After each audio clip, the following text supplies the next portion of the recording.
Nathan Latka, author of How to Be a Capitalist Without Any Capital, is here to tell us how breaking the rules in business pays off. Nathan, it's great to have you on Cheddar. Thanks for joining us. Tim, thank you. Kristen, good to meet you. Okay, so you have an unconventional path to essentially becoming an entrepreneur. You dropped out of college at the age of 19, and built a business, and then sold it for millions of dollars. How did you know to actually make that decision, leave school and focus on business? Well, it's funny, my mom went from, Nathan, there's no way in heck I'm letting you drop out of school, to when I started writing the book, she goes, Nathan, you have so much wealth, if you die, it's gonna cause issue, get a will. So it went from stay in school to get a will. Did you follow her advice about either of those things? Well, obviously not staying in school. The will, not so good. The school, not so good either. So the lesson is, mom's happy, lesson is, don't listen to your mom. Interview over. Nathan, great to have you. Thanks for having me, That guys. inner voice, and you're a success case. We like that. It is, yeah. The book is interesting. We put the tax returns in from when I was in school, senior year, passed $939,000 in sales, hired my ex-professor, which was a lot of fun, and then grew the thing. And on page 243, there's a big LOI, an acquisition offer for $6.5 million. We put it in the book, so it's packed with screenshots.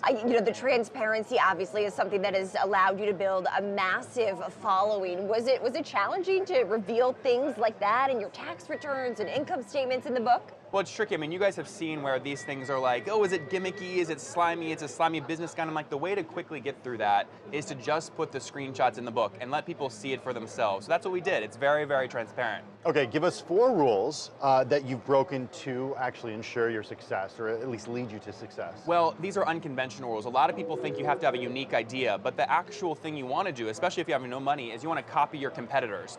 Outright, unapologetically, and aggressively. Copy your competitors. They've already de-risked the business. Number 2 is you don't actually want to set goals. You want to build systems that help you reach those goals over and over. It's the idea of nurturing the golden goose that lays the golden eggs, which is the vacation, the Rolex watch, whatever you want to do in the goal.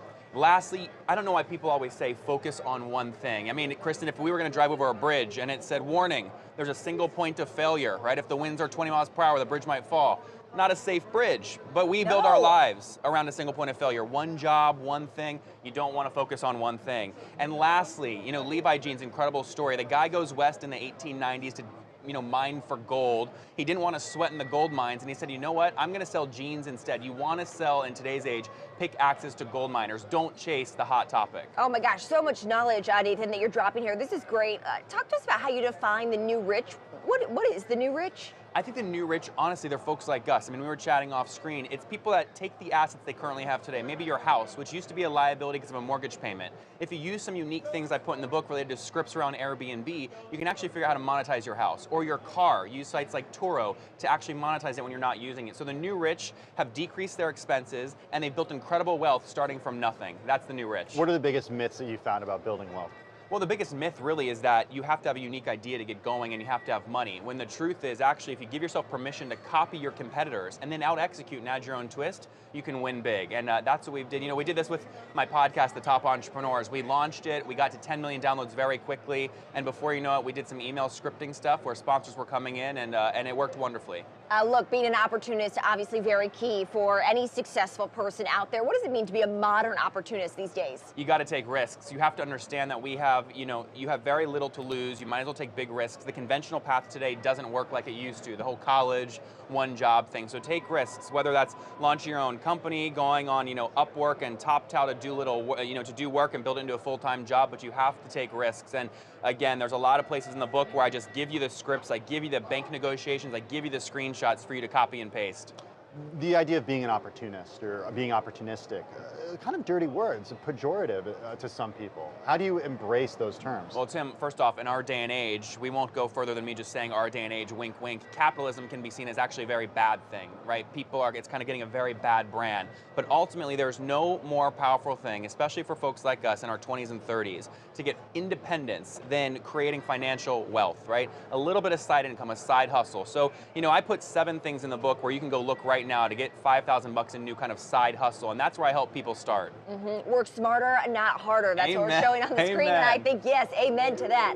You do have a super successful podcast as well, Nathan, and a Facebook Live show, so props to you. Yes, you guys are killing it on Facebook as well, I see. Thank you. How'd you come up with these ideas? You know what? There was no genius here. One day I grabbed my phone, I go live on Facebook, I walk down Rainy Street in Austin, Texas, and I said, hey guys, help me find a business to invest in or buy on the spot. I found Ning with yummy Thai food. It's on page 194 in the book. 1.2 million people watched. I wrote her a $6,000 check, Kristen, to help her buy her food truck. She then paid me back 75 cents per meal until I was paid back, and then 10 cents per meal in perpetuity. Those dividend checks are on page 196, and ultimately I've made back an 18% IRR on that money and helped her triple her business and create 3 jobs. I bet she likes you a lot. She likes me a lot. I like her a lot. She's a killer.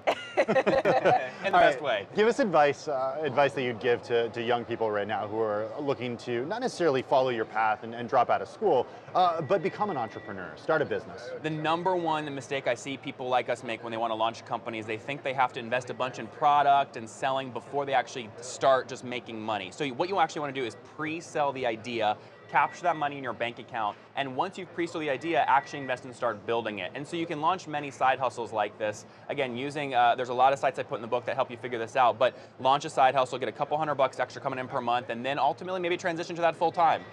Nathan Latka, author of How to Be a Capitalist Without Any Capital. Also, probably the best memory of anyone I've ever encountered about knowing exactly what's on every single page of this book. There's a lot of very impressive. There's a lot of screenshots, Tim. Well, thanks for joining us.